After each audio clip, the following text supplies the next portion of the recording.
Welcome to the first lesson on factoring. The first method we're going to take a look at is factoring the greatest common factor.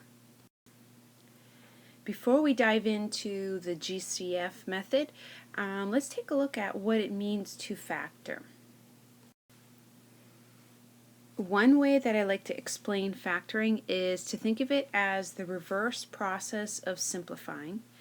We're basically finding the pairs or numbers that multiply to make a product. In order to understand that, let's just take a look at what simplifying means again. So here are some examples of simplifying, specifically with the operation of multiplication. So 2 times 5 is 10. 3 times x is 3x, x times x is x squared.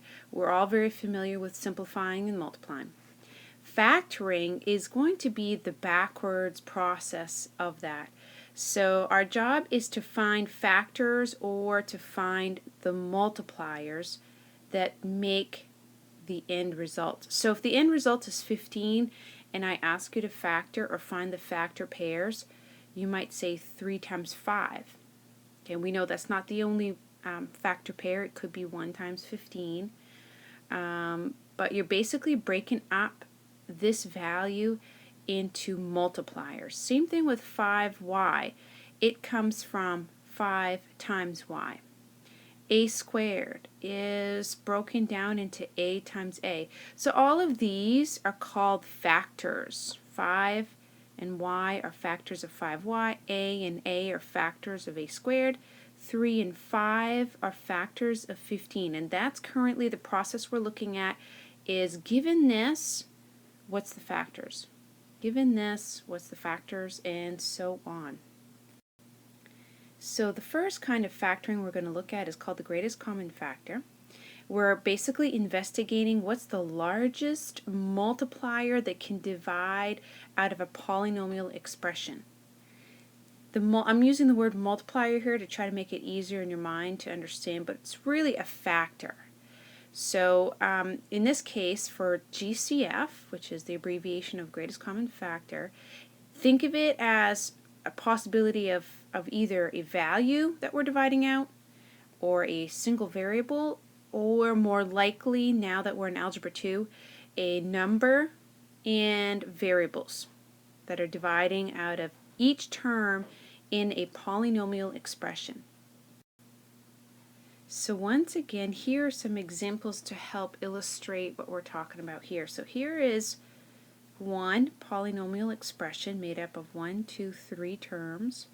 And if I ask you to factor, you're investigating what value can divide out of the numbers here, the largest number possible that can divide out of each value.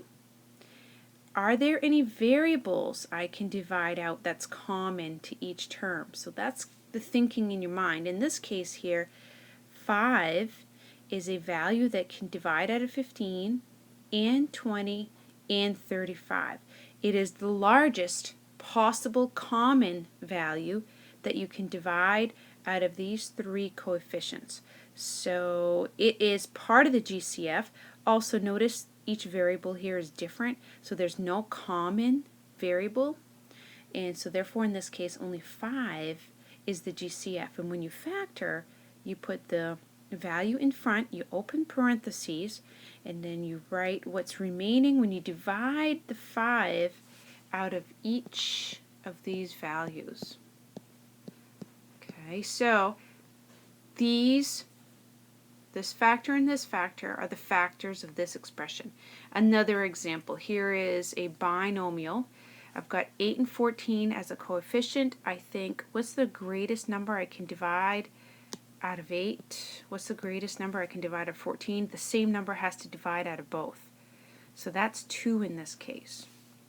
Then I observe their variables. I've got an x here and an x here. And so they'd certainly have an x common. In fact, this x here is an x squared, so it really has 2 x's.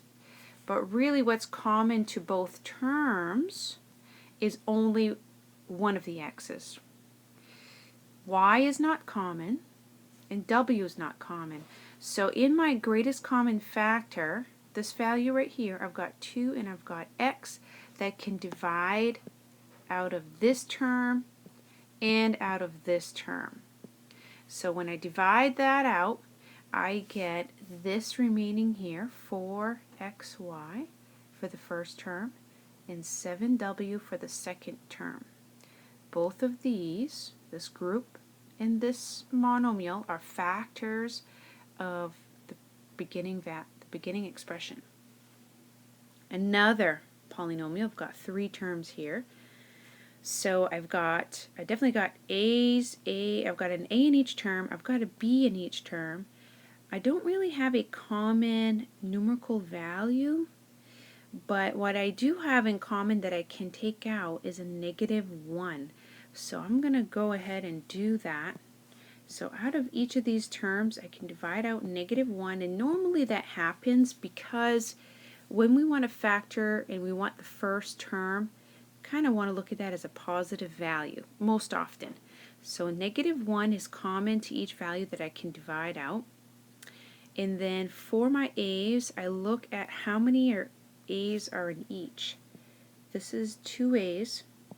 This one is 3. This one is 5. So what is actually common to all 3 terms? It's really only the 2 a's. So each term has at least a squared involved. So that's why that's one of the part of the GCF as well. Then the b's, you've got 3 here. You've got 2 here, and here you only have 1.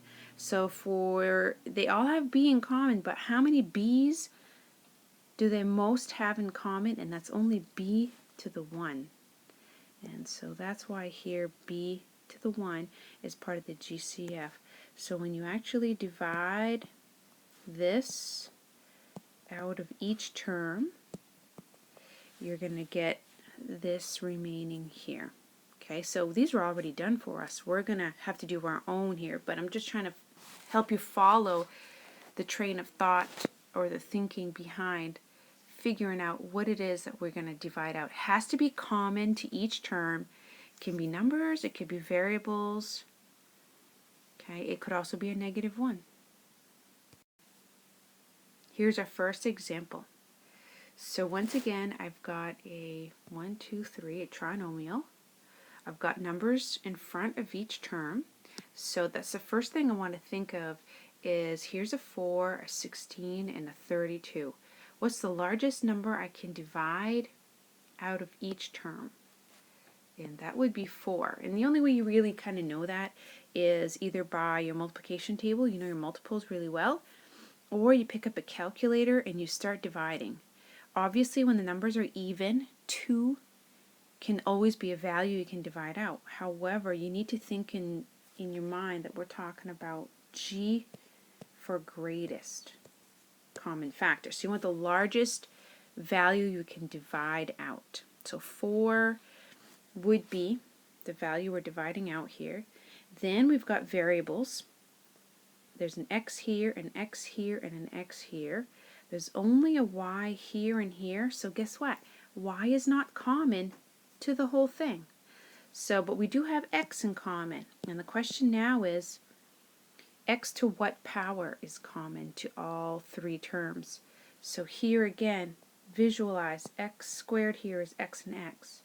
Here it's only x to the 1. This guy has 3 x's.